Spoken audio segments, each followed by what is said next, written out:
اعوذ باللہ من الشیطان الرجیم، بسم اللہ الرحمن الرحیم۔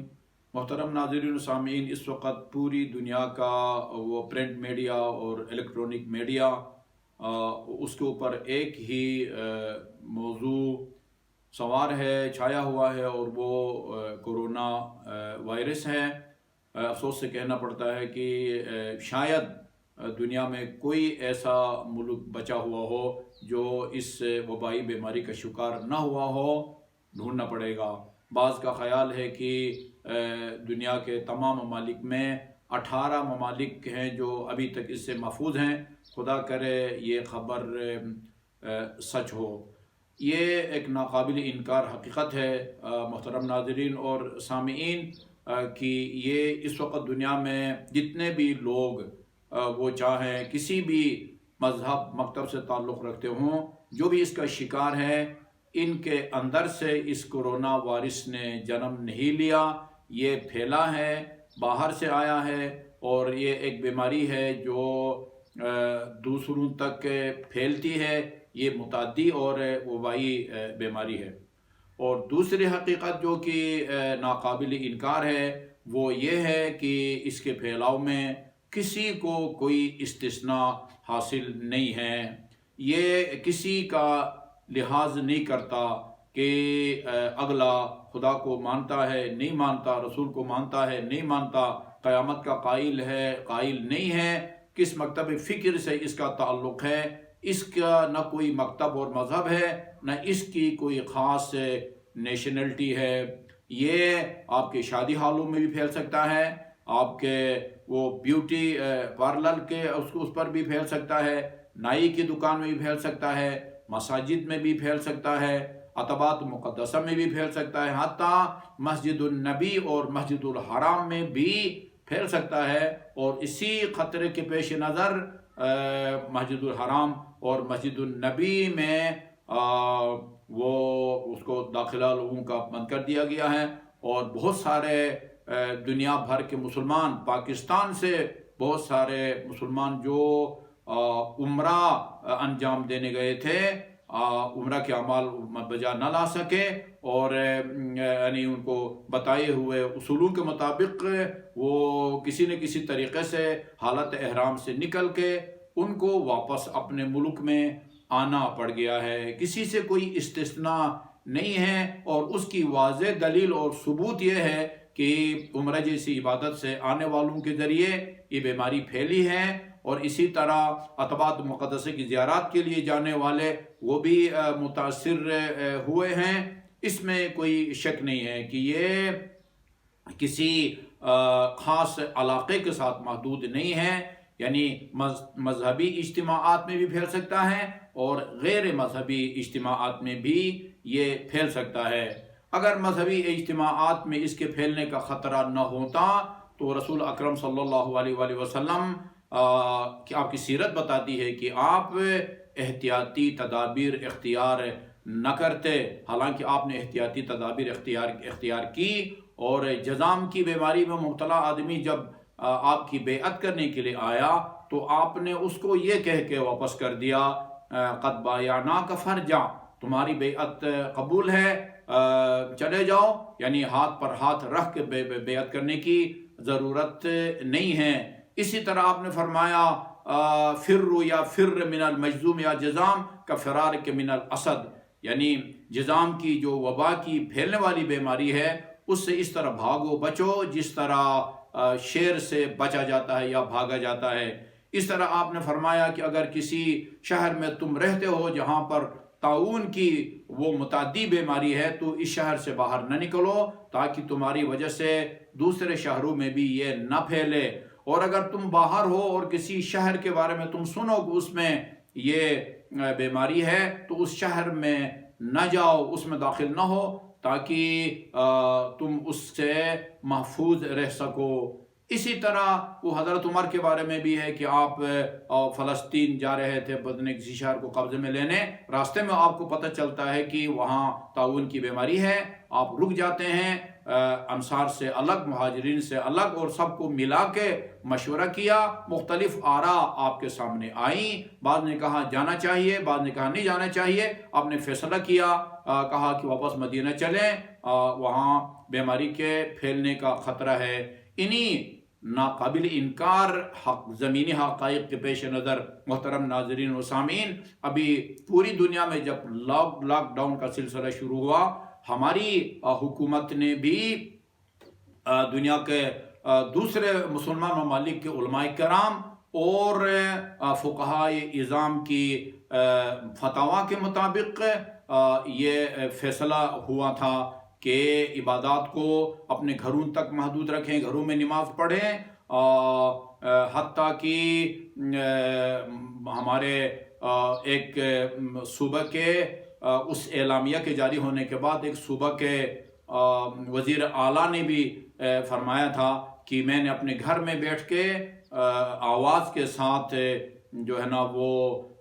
میں نے جمعہ کی نماز ادا کی۔ وہ بہت ہی معقول، قابل فہم اور قابل عمل اعلان تھا، لیکن ابھی ہمیں نہیں معلوم، بعض وجوہات کی بنا پر یہ اس موقف میں واضح تبدیلی آئی ہے، اور پھر علماء کرام کی مشارکت سے ہماری حکومت نے ایک 20 نکات پر مشتمل اعلامیہ جاری کیا ہے، اور اس میں یعنی ایک تھیوری کی حد تک تو ٹھیک ہے، لیکن عملی طور پر ان 20 نکات کا خیال رکھتے ہوئے احتیاطی تدابیر کے ساتھ مساجد میں جا کے نماز ادا کرنا، تراویح ادا کرنا، اسی طرح مجالس عزا یا جلوس عملی طور پر بہت مشکل نظر آتا ہے۔ شروع میں 6 فٹ کے فاصلے کا کہا جا رہا تھا کہ اگر 6 فٹ سے کم فاصلہ ہو تو اس وائرس کے پھیلنے کا خطرہ ہے، ابھی کہا جا رہا ہے 3 فٹ کا فاصلہ ہو تو اس کے پھیلنے کا خطرہ نہیں ہے۔ ہم عرض کریں گے کہ ہمیں مسجد میں نماز کی فضیلت کا ہم منکر نہیں ہیں، نہ باجماعت نماز کی فضیلت کے ہم منکر ہیں۔ حدیث رسول خدا صلی اللہ علیہ وسلم کی، جس سے نماز جماعت میں نمازیوں کی تعداد 10 سے تجاوز نہ کرے، اس کا ثواب فرشتے لکھ سکتے ہیں، لیکن اگر نمازیوں کی تعداد 10 سے زیادہ ہو، وہ اس کا ثواب اتنا زیادہ ہوتا ہے کہ فرشتے اس کو لکھ بھی نہیں سکتے۔ لیکن اگر خدا نہ خواستہ کسی اس طرح کی عبادت میں جانے کے نتیجے میں، حج کے نتیجے میں، عمرہ کے نتیجے میں، روزے کے نتیجے میں اگر انسان کی جان کو خطرہ ہو، ناقابل برداشت تکلیف ہوتی ہو، دوسروں کو خطرہ لاحق ہونے کا خطرہ ہو، پھر وہ اس عبادت کی اہمیت کم ہو جاتی ہے، بلکہ وہ عبادت مرجو ہو جاتا ہے، وہ پسندیدہ نہیں رہتا۔ یہی وجہ ہے کہ اگر کسی ذمہ دار طبیب حاذق نے، ڈاکٹر نے یہ کہا ہو کہ روزہ آپ کے لیے نقصان دہ ہے، شوگر کا مریض ہے یا کسی اور بیماری کا، اس کا روزہ صحیح نہیں ہے، بھوک برداشت کر کے، تکلیف برداشت کر کے، اور شام کو بخار کی حالت میں وہ اگر افطار کرتا ہے تو اس کا یہ روزہ صحیح نہیں ہے، بعد میں اس کو دوبارہ روزہ رکھنا ہوگا، اور اگر اگلے رمضان تک وہ روزہ رکھنے کے قابل نہیں بنتا تو اس کا سرے سے روزہ ہی واجب نہیں ہے، بلکہ اس کو مد ادا کرنا ہوتا ہے۔ تو اس میں کوئی شک نہیں ہے کہ حج بیت اللہ ایک بہت بڑا فریضہ ہے، اور جس سال آپ مستطیع ہوتے ہیں، حج کرنے کے قابل بنتے ہیں، پہلی فرصت میں اسی سال حج بیت اللہ کو جا کے بجا لانا واجب ہو جاتا ہے۔ ہمیں اب نظر آ رہا ہے کہ خدا نہ کرے، لیکن آثار بتاتے ہیں جس طرح عمرہ سے اور اس کے اجر سے بہت سارے لاکھوں مسلمان محروم ہو چکے ہیں۔ ہو سکتا ہے اس سال بیت اللہ کے حج کا بھی مسلمان شرف حاصل نہیں کر سکے، ایک مجبوری کی وجہ سے واجب ترک ہو رہا ہے، اس لیے کہ پہلی فرصت میں جا کے حج بیت اللہ کو انجام دینا جو ہے وہ ضروری ہے۔ اس میں کوئی شک نہیں ہے، مسجد میں نماز کی فضیلت الگ ہے، باجماعت نماز کی فضیلت الگ ہے، لیکن اگر اس طرح کی بیماری کے پھیلنے کا خطرہ ہے، چنانچہ یقیناً خطرہ ہے، وہاں پھر گھروں میں بیٹھ کے نماز پڑھنے کو ترجیح دینی چاہیے۔ یہی وجہ ہے کہ میں ابھی کل رات کو سن رہا تھا، ہمارے ملک کے ایک نامور اور سینئر موسٹ صحافی نے ہمارے مذہبی امور سے ان 20 نکات خصوصاً 10ویں نکتے کے بارے میں ان سے کچھ سوالات کیے، وضاحت طلب کی۔ میں نے دیکھا کہ ان کے پاس کوئی خاطر خواہ جواب نہیں تھا، البتہ انہوں نے اپنی رائے کا اظہار ضرور آخر میں ظاہر کیا کہ میں اپنے بچوں کے ساتھ اپنے گھر میں بیٹھ کے جو ہے وہ تراویح پڑھوں گا۔ اسی طرح اور ملک کے نامور علماء کرام نے اپنی اس رائے کا اظہار کیا ہے۔ اب سوال یہ ہے کہ یہ جو 10واں نکتہ ہے، اب وہ 6 فٹ کا ہو یا 3 فٹ کا، مان لیتے ہیں پہلے 6 فٹ کا کہا جا رہا تھا، ابھی 3 فٹ کا کہا جا رہا ہے۔ اگر 3 فٹ کا فاصلہ ہو تو پھر پھیلنے کا خطرہ نہیں ہے۔ اب یہ ایسی مساجد جو دیہاتوں میں ہیں، بڑی مسجد ہوتی ہے اور 10 سے 15 سے زیادہ لوگ نہیں ہوتے، وہاں تو آپ مان لیتے ہیں کہ آپ اس فاصلے کا خیال رکھ پائیں گے۔ خصوصاً فقہ جعفری کے مطابق یعنی امام کے کھڑے ہونے کی جگہ اور پیچھے کھڑا ماموم اس کے سجدے کی جگہ، اسی طرح اگلے صف میں کھڑے ہونے کے والے بندے کی پاؤں کی جگہ اور پچھلے صف کے سجدے کی جگہ، اسی طرح اگلے صف میں کھڑے 2 نمازیوں کے درمیان میں ایک بڑا قدم جو زیادہ 1 میٹر کے برابر ہوتا ہے، 3 فٹ کا اگر فاصلہ ہو، مان لیتے ہیں کہ جماعت منعقد ہوگی۔ لیکن اس بات کا یقین حاصل کر لینا کہ دوران نماز بھی ہم اس فاصلے کا لحاظ اور خیال رکھ پائیں گے، احتیاطی تدابیر کر پائیں گے۔ اسی طرح مسجد سے نکلتے وقت بھی، مسجد سے میں آتے وقت بھی تھوڑا سا میرے محترم ناظرین سامعین تصور کریں، یہ آپ کی جو رمضان مبارک کے جو جمعے ہوتے ہیں، خصوصاً جمعۃ الوداع ہوتا ہے یا نماز تراویح میں جو اجتماع ہوتا ہے، اس میں تمام مسلمان یا امیر المومنین علیہ الصلوۃ والسلام کی شہادت کی مجلسوں میں جو مساجد اور امام بارگاہ جو ہے وہ مکمل طور پر کچا کچ وہ بھر جاتے ہیں،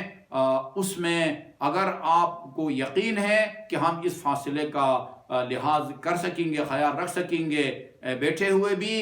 نماز کی حالت قیام میں بھی، نکلتے وقت بھی اور آتے وقت بھی، اور پھر دہشت گردوں سے بچنے کے لیے لائن میں کھڑے ہو کے تلاشی دینے کے لیے بھی ہم اس فاصلے کا لحاظ کر سکیں گے، تو یہ کسی سے پوچھنے کی بھی ضرورت نہیں ہے۔ یہ ہمیں پہلے ہی سے خدا رسول نے بتایا ہے، فقہا نے بتایا ہے کہ اس جگہ پر مت جاؤ جہاں آپ کی جان کو خطرہ ہے۔ اگر آپ ان اصولوں کے مطابق اپنی جان بچا سکتے ہیں، خطرے سے آپ اپنے آپ کو محفوظ رکھ سکتے ہیں، تو ضرور جائیے، جو کہ بہت مشکل ہے اور کہا جا رہا ہے گھروں سے وضو کر کے آئیں۔ 100% اس پر بھی عمل جو ہے وہ ضروری نہیں ہے کہ ممکن ہو سکے، کسی کو تجدید وضو جو ہے نا وہ کرنا پڑتا ہے۔ اس کا مطلب یہ ہے کہ انتہائی حساس قسم کا یہ مسئلہ ہے، خیال رکھنا چاہیے۔ احتیاط کا تقاضا یہ ہے کہ اپنی عبادات کو اپنے گھروں کے اندر انجام دیں۔ ہاں، وہ نمازی حضرات یا وہ عزادار جن کو یقین ہے کہ ہم اس فاصلے کا خیال رکھ پائیں گے، یعنی مجلس کے دوران بیٹھے ہوئے بھی، نماز کی حالت میں بھی، نکلتے وقت بھی اور آتے وقت بھی، اور تلاشی کے لیے لائن میں کھڑے حالت میں بھی، تو پھر وہ خوشی سے ان عبادات کو بجا لائیں، ان دینی مراسم کو انجام دیں، جو کہ بہت مشکل ہے۔ وہ کسی نے عالم دین تقریر کر رہے تھے، انہوں نے کہا کہ پل صراط جو ہے وہ آگ سے زیادہ گرم ہوگا اور بال سے زیادہ وہ باریک ہوگا اور تلوار کی دھار سے زیادہ تیز، اس کے اوپر سے گزر کے جانا ہوگا۔ تو سامعین میں سے کسی نے کہا کہ قبلہ صاف کہیں کہ جنت میں داخلے کی کوئی گنجائش نہیں ہے، حکومت نے آپ کو اجازت تو دے دی ہے۔ میں سمجھتا ہوں کہ اگر آپ یہ محسوس کرتے ہیں زمینی حقائق کی روشنی میں کہ میری مسجد میں جانے سے، امام بارگاہ میں جانے سے میری جان کو، دوسروں کی جانوں کو خطرہ ہوگا، آپ کے صدر مملکت، آپ کا وزیر اعظم آپ کی منتیں بھی کریں تو آپ پرہیز کریں، اور اگر آپ اپنے آپ کو 100% محفوظ سمجھتے ہیں تو پھر وہ کوئی آپ کو کہے یا نہ کہیں، ضرور جائیں اور اپنی عبادات کو بہتر طریقے سے بجا لائیں، زیادہ سے زیادہ ثواب کمائیں۔ یعنی ان خطرات کے باوجود یعنی اس کا انعقاد یہ ایسا ہے جیسے کہا جائے پروں کو توڑ کر کہتے ہیں جا آزاد کرتے ہیں۔ ہماری دعا ہے اللہ تعالیٰ بشر کو اور بالخصوص وطن اور اہل وطن کو اس بیماری سے محفوظ رکھے، جو متاثر ہیں انہیں جلد از جلد بحق محمد و آل محمد شفائے عاجل عطا فرمائے۔ والسلام علیکم ورحمۃ اللہ وبرکاتہ۔